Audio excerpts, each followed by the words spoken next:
એટલે ભગવાનના ભક્તો જેટલા ઘર સભા સાંભળતા બધાને ખાસ મારી ભલામણ, સત્સંગમાં ખૂબ સમજણથી રહેજો. સમજણમાં ક્યારેક માન થાય, ક્યારેક અપમાન થાય, ક્યારેક બોલાવે, ક્યારેક ન બોલાવે, ક્યારેક હાર પહેરાવે, ક્યારેક ન પહેરાવે, ક્યારેક આગળ બેસવા મળે, ક્યારેક પાછળ બેસવા મળે. પણ ભગવાનના ભક્તો સત્સંગનો કોઈ દી ત્યાગ નહીં કરશો. ક્યારેક ગમતું થાય, ક્યારેક ન થાય, પણ સત્સંગનો ત્યાગ નહીં કરશો. એ ભલામણ છે. અત્યારે ભક્તો ક્યારેક નાની નાની વાતમાં માણસ સત્સંગનો ત્યાગ કરી દે. ઘણા વર્ષ પહેલા ભક્તો અમદાવાદ આપણી કથા હતી અને પધરામણ બધે જતા હતા, તો એક હરિભગતે પધરામણી નોંધાવેલી, પણ પેલા લિસ્ટમાં બિચારા ભૂલી ગયા અને પધરામણી ન થઈ. અને અમે તો પછી આવતા રહ્યા. પધરામણી થઈને ઓલો સત્સંગમાં આવતો જ બંધ થઈ ગયો. અને બીજી વાર ગયા એટલે ભગત દરેક ફેર આવતા, એટલે મેં સહજ પૂછ્યું, ઓલા ભગત કેમ નથી દેખાતા? મને કે સ્વામી તમે આગલી ફેરે આવ્યા હતા ને ત્યારે બાય મિસ્ટેક અમારેથી એની પધરામણીમાંથી નામ અનુસંધાન ન રહી ગયું, પધરામણી થઈ નહીં એટલે હવે નથી આવતા મંદિરે ગયા. મેં કીધું પણ એને બોલાવવાનું સ્વામી, મેં કેટલી ફેરી બોલાવી ગયા પણ નથી આવતા.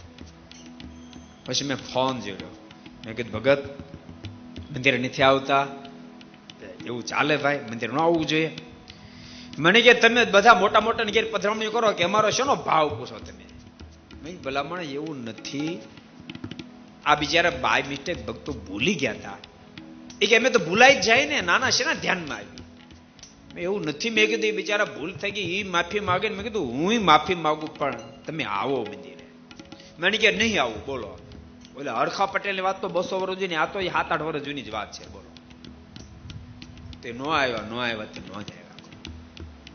ભગવાનના ભક્તો જેટલા ઘર સભા આવડતા બધાને કહું છું, કોઈ દિવસ ભગવાનના સંતો, ભગવાનના ભક્તો સાથે આંટી નહીં પાડશો.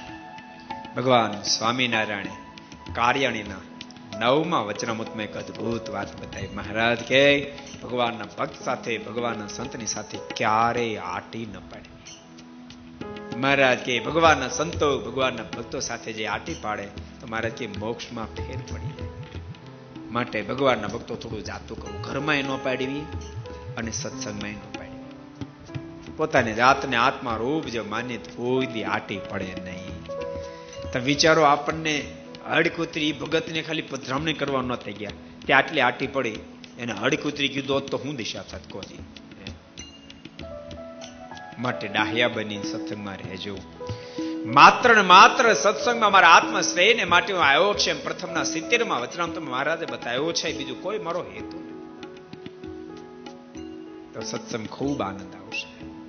अगर ये वीडियो आपको पसंद आया हो तो लाइक करें और शेयर करना मत भूलिए.